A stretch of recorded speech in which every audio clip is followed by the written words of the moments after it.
Alright guys and girls, this is Jerningham here. We're going to be doing a video about Ethiopia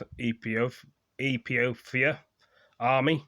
Men and women are in this army as well, so you'll be seeing in a minute. I don't know if they're still at war, but I'd have to look a bit more into the history, but this video looks a bit interesting if you like the army, if you like guns, if you like fighting and protecting things on the front line. Some people don't like the army, some people do.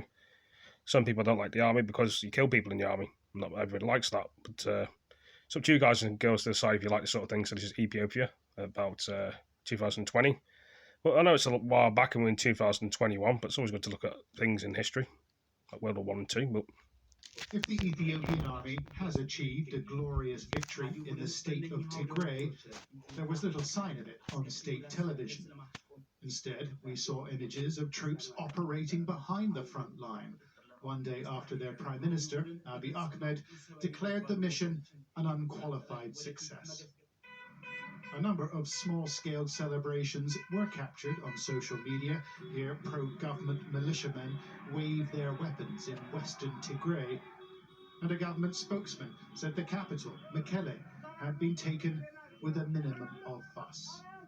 Residents of the Mekelle city have been very, very cooperative since the defense forces have taken over. Critical facilities, government facilities have been taken over, including the regional administration's office, the airport, hospitals as well. So some of these critical infrastructures are under the federal command. But the party that ran this rebellious region, the TPLF, says the conflict's only begun.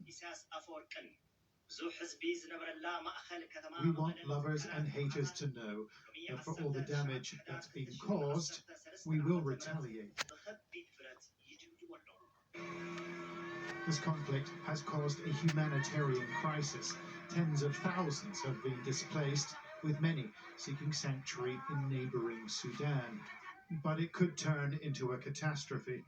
The Red Cross says hospitals in Mekelle are running short of medical supplies, and the Ethiopian government is preventing the UN from assisting those in desperate need.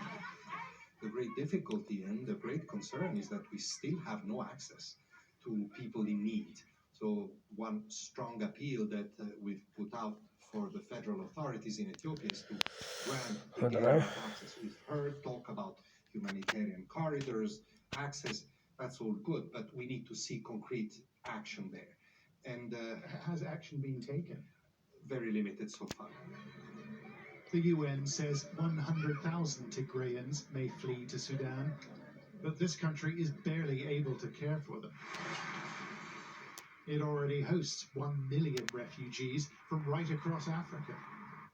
We spoke to a number of them on the streets of the capital, Khartoum.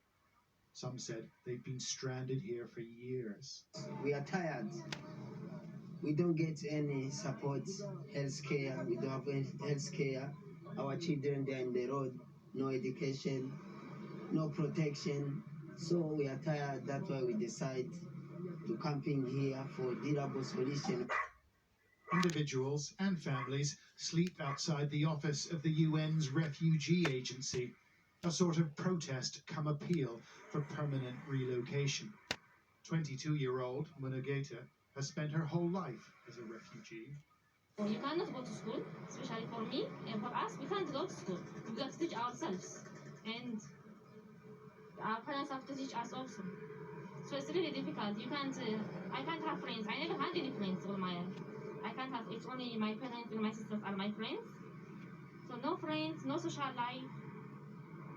It may be hard, but Sudan is relatively secure, and there are tens of thousands of Ethiopians who have nowhere else to go. John Sparks, Sky News, Khartoum. wow, there we go. It's the way it is in Ethiopia. Anyway, thank you for joining me in the video. Peace. Ethiopia. I don't know. Ethiopia. Huh?